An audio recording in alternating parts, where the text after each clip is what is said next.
Have you ever met someone so inflated with ego that you feel like shaking their soul awake with a single word? One of those people who enter a room like the universe itself appointed them ambassador of self-importance. They speak as if Google searches depend on their approval, and they act as if saying sorry could unleash a catastrophe. Today, you'll learn 3 ruthless psychological strategies to shatter an ego, Nietzsche style. And no, it's not cruelty, it's precision.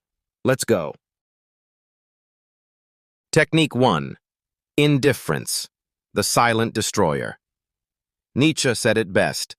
He who fights monsters must beware of becoming one. This is not just philosophy, it's strategy. You don't need to argue. You don't need to raise your voice. You don't need to post subtle jabs on social media or try to prove a point. The true weapon against ego is calculated indifference.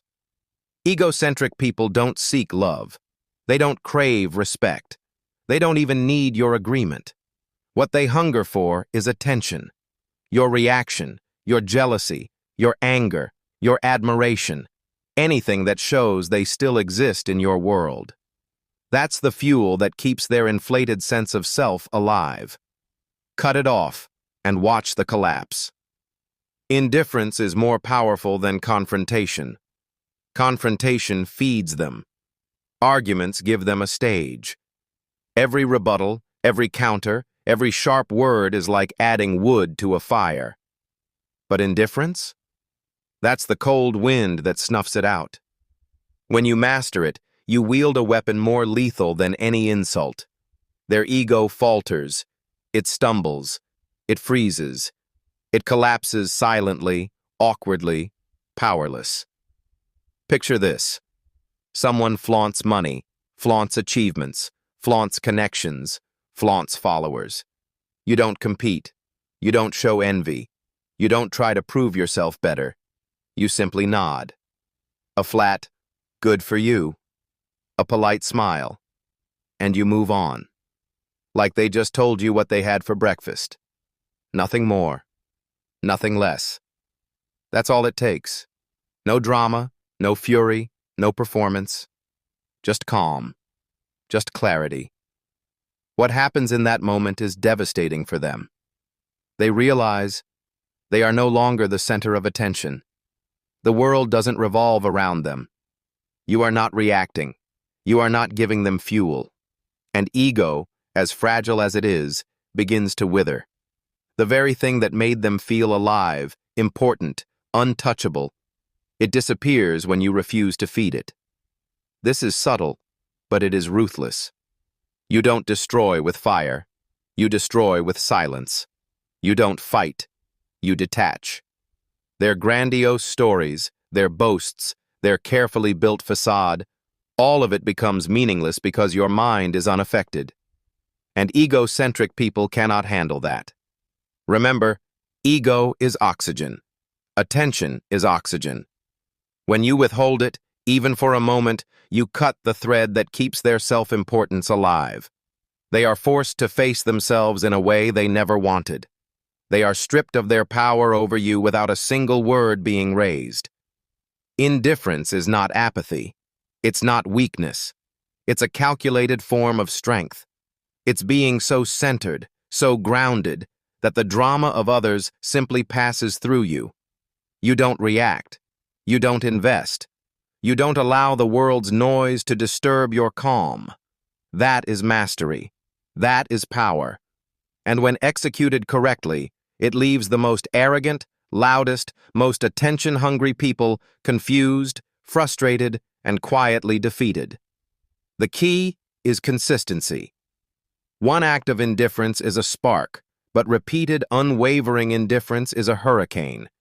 It dismantles the ego without confrontation, without insult, without any visible effort.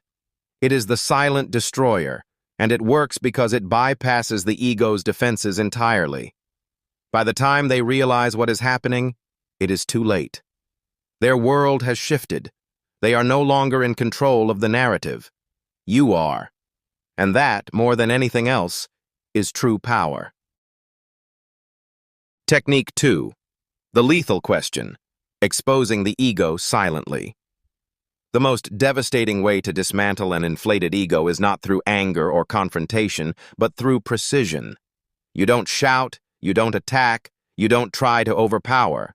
Instead, you apply a quiet, unshakable clarity that forces the ego to confront itself. Egos are fragile because they live in illusion. They survive by performance, by pretending to be untouchable, by convincing themselves and the world that they are superior. When faced with a reflection of their own contradictions, even subtly, the walls they built begin to crumble. This technique is about holding up that mirror. You do not insult. You do not provoke. You simply present reality in a way they cannot easily dismiss. Their boasts, their claims, their overconfidence, all of it begins to fracture when it is shown for what it truly is. They are compelled to justify themselves, to explain the unexplainable, to reconcile their performance with the truth. The moment of realization is quiet, but lethal. Ego thrives on attention, on admiration, on validation. When it is forced to answer to itself, when it sees the cracks in its own facade, it begins to falter. The mind spins. Confidence wavers. The carefully constructed self-image weakens. Without a single attack, without raising a hand or a voice, the ego collapses under its own weight. Nietzsche understood this. People fear truth because it threatens their illusions. By calmly exposing contradictions, by reflecting their own words and actions back to them, you create a scenario where the ego dismantles itself. It is a silent, surgical strike. The collapse is not dramatic. It is invisible, yet undeniable. This is psychological mastery. You are not the aggressor. You are the observer, the mirror, the still force that cannot be shaken. Their world is built on control, on domination, on appearances. You do not confront it with force. You confront it with clarity. And clarity, when wielded correctly, is far more powerful than rage, insult, or mockery. Through this method, you expose the fragile core of even the most confident, arrogant, or boastful personalities. You show them, without words of attack, without provocation, where they are weak, where their logic fails, where their ego cannot sustain itself. And as it collapses quietly, they are left off balance, unsure, frustrated, and powerless. Yet you remain untouched, calm, and unshaken. This is the lethal elegance of the technique. It is not about destruction for pleasure. It is about precision, control, and mastery. You remain strong. You remain composed. And the ego, left to reconcile itself, collapses silently under the weight of its own contradictions. Technique 3. The compliment trap. This one is surgical. You use their own facade to suffocate them. Observe their weak spots, their appearance, status, or intelligence, and compliment them. But here's the twist.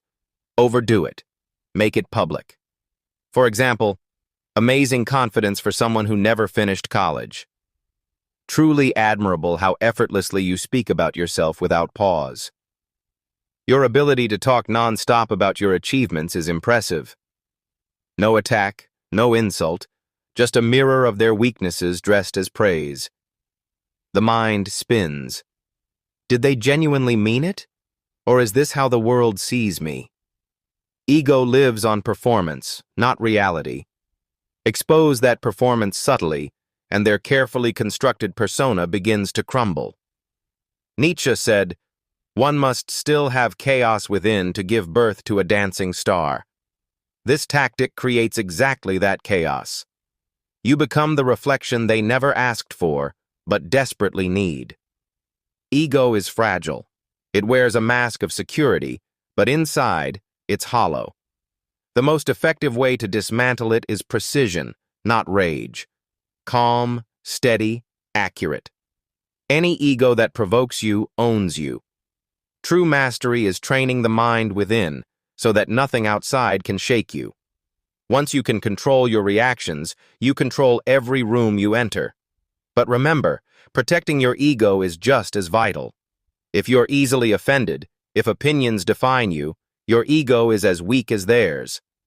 Nietzsche didn't preach false confidence. He demanded deep, unshakable inner strength. The Übermensch doesn't seek approval. He creates rules, walks alone if necessary, and never reacts blindly. He responds with purpose, clarity, and power. Here's the harsh truth. If someone can wound you just by leaving you unread, they own you. If opinions can sway your self-image, you're not free. You're a puppet. Cut the strings. Mastering ego isn't about being cold. It's about being so rooted in yourself that no one can unbalance you. Breaking someone else's ego may be satisfying, but becoming untouchable, that's true power. The loudest egos are never strong. They're desperate. Real strength is observing their drama and choosing not to play along. That's control. And if you haven't reached it yet, start now.